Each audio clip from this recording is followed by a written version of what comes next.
আসসালামু আলাইকুম everyone, welcome back to Ishan's mom happiness channel. Chicken kofta curry বানিয়েছিলাম, সেই রেসিপিটাই আজ শেয়ার করছি। চিকেন কোপ্তা কারি বানানোর জন্য এখানে আমি বোনলেস চিকেন নিয়েছি, তার সাথে কিছুটা কাঁচা পাকা লঙ্কা দিয়ে নিলাম আর বেশ কিছুটা ধনিয়া পাতা নিয়ে খুব সুন্দর একটা পেস্ট বানিয়ে নেব। সুন্দর পেস্ট বানানো হয়ে গেছে। এর মধ্যে 1 টিস্পুন আদা রসুনের পেস্ট দিলাম, হাফ টিস্পুন লবণ দিলাম, হাফ টিস্পুন এখানে হলুদ গুঁড়ো দিলাম, 1 টিস্পুন একটা ভাজা মশলা দিলাম, গোটা জিরা, ধনিয়া আর গোটা গোলমরিচ ভেজে গুঁড়ো করা, আর 2 মুঠো এখানে ব্রেড ক্রাম্বস দিয়ে দিলাম বাড়িতে বানানো। পাউরুটিটা ফ্রিজে রেখেছিলাম, তারপর গুঁড়ো করে নিয়েছি। তো এইভাবে খুব ভালোভাবে মেখে নেব। খুব সুন্দরভাবে মাখা হয়ে গেছে। এইভাবে বলের আকার দিয়ে নেব। চিকেন বলস বা চিকেন কোপ্তাগুলোকে আমি একইভাবে বানিয়ে নেব। সবগুলো চিকেন বলসকে আমি বানিয়ে নিচ্ছি একইভাবে। সবগুলো বানানো হয়ে গেছে। এরপর এগুলোকে আমি ভেজে নেব। ভাজার জন্য একটা কড়াই বসিয়ে দিয়েছি, আগে থেকে ভাজা তেল ছিল সেটাই দিয়ে দিলাম। এরপর একে একে করে চিকেন বলসগুলোকে এর মধ্যে দিয়ে নেব, লাল লাল করে ভেজে নেব।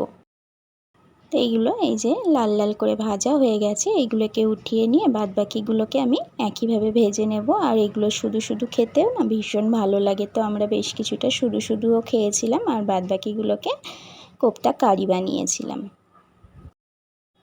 এই যে এইগুলোকে খুব বেশি লাল করিনি, হালকা লাল লাল করে উঠিয়ে নিয়েছি। আর এইভাবে হালকা লাল লাল করেই সবগুলোকে ভেজে নেব। সবগুলো ভাজা হয়ে গেছে। কিছুটা তেল অন্য একটা পাত্রের মধ্যে উঠিয়ে রেখেছি আর হাফ কাপ তেল কড়াইয়ের মধ্যে রেখেছি। ওই হাফ কাপ তেলের মধ্যে আমি দুটো বড় সাইজের পেঁয়াজ দিয়ে দিলাম, 2 মিনিট মতো নাড়াচাড়া করে 3-4টে কাঁচা লঙ্কা দিয়ে দিলাম আর 1 মুঠো এখানে বাদাম দিয়ে দেব। 2 মিনিট মতো এগুলোকে একটু ভাজা ভাজা করে নেব। এগুলো 2 মিনিট মতো নাড়াচাড়া করে আমি উঠিয়ে নিয়ে একটু ঠান্ডা করে নিয়ে এগুলোর একটা পেস্ট বানিয়ে নেব। তো এই যে এগুলোকে উঠিয়ে নিয়েছি, একটু ঠান্ডা হলে একটা সুন্দর পেস্ট বানিয়ে নিয়েছি।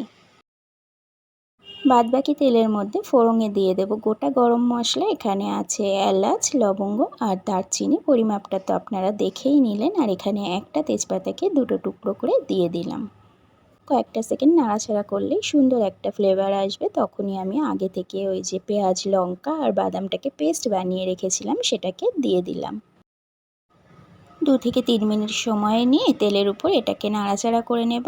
আর যেটার মধ্যে পেস্টটা বানিয়েছিলাম ওটা ধুয়ে 1 কাপ মতো পানি দিয়ে দিলাম আর এখানে 1/3 টিস্পুন লবণ দিয়ে দিলাম। খুব সুন্দরভাবে এটাকে একটু কষিয়ে নেব।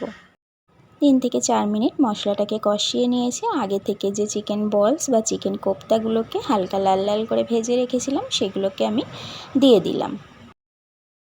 এগুলোকে দিয়ে আরও 2 মিনিট আমি এইভাবে মশলার সঙ্গে কষিয়ে নেব। তারপর এখানে আমি ঝোলের পানিটা অ্যাড করে দেব। রান্নাটা একটু মাখা মাখা হবে, কিন্তু এখানে বেশ একটু বেশি পরিমাণেই পানি দিতে হবে, কারণ কোপ্তার মধ্যে অনেকটা গ্রেভি টেনে নেবে। খুব সুন্দরভাবে কষানো হয়ে গেছে। এখানে আমি 1 লিটার মতো পানি অ্যাড করে দিলাম। এরপর হাই ফ্লেমে এটাকে আমি 10 মিনিট খুব ভালোভাবে ফুটিয়ে নেব। ঢাকা দিয়ে হাই ফ্লেমে 10 মিনিট রান্না করেছিলাম। 10 মিনিট পর আমি ঢাকাটাকে ওপেন করেছি। এইভাবে একটু নাড়াচাড়া করে নিলাম। এরপর এখানে আমি 3 থেকে 4 টিস্পুন ফ্রেশ ক্রিম দিয়ে দেবো। ফ্রেশ ক্রিমটা দিয়ে দিলাম। এখানে অল্প একটু টেস্টের ব্যালেন্সের জন্য চিনি ইউজ করব। অল্প একটু চিনি দিয়ে দিলাম আর অল্প একটু ভাজা জিরা গুঁড়ো দিয়ে দিলাম আর বেশ কিছুটা ধনিয়া পাতা দিয়ে দিলাম। খুব ভালোভাবে মিশিয়ে নিয়ে হাই ফ্লেমে 2 থেকে 3 মিনিট রান্না করে আমি গ্যাসের ফ্লেমটাকে এইরকম গ্রেভি থাকতে থাকতেই অফ করে দেব, কারণ ঠান্ডা হয়ে যাওয়ার পর কিন্তু অনেকটা গ্রেভি ড্রাই হয়ে যাবে। আমি সার্ভ করার সময় দেখাচ্ছি কতটা ড্রাই হয়ে গেছিলো। এই যে দেখুন, কোপ্তা কারিটা এরকম একটু মাখা মাখাই হবে। আজকের রেসিপি কেমন লাগলো অবশ্যই একটা কমেন্টের মাধ্যমে জানাতে পারেন। আমার চ্যানেলে অনেক রকমের চিকেন রেসিপি দেওয়া আছে, আপনারা দেখতে চাইলে আমার চ্যানেলটাকে ভিজিট করতে পারেন। আমার নেক্সট রেসিপির আপডেট পেতে আমার চ্যানেলটাকে সাবস্ক্রাইব করে রেখে পাশে থাকা বেল আইকনটা প্রেস করে রাখতে পারেন। এতে করে যখনই ভিডিও আপলোড করব আপনার কাছে সাথে সাথে নোটিফিকেশান পৌঁছে যাবে। দেখতে সুন্দরের জন্য উপর থেকে একটা লঙ্কাকে কেটে এইভাবে দিয়ে দিলাম। Thank you so much for watching my video.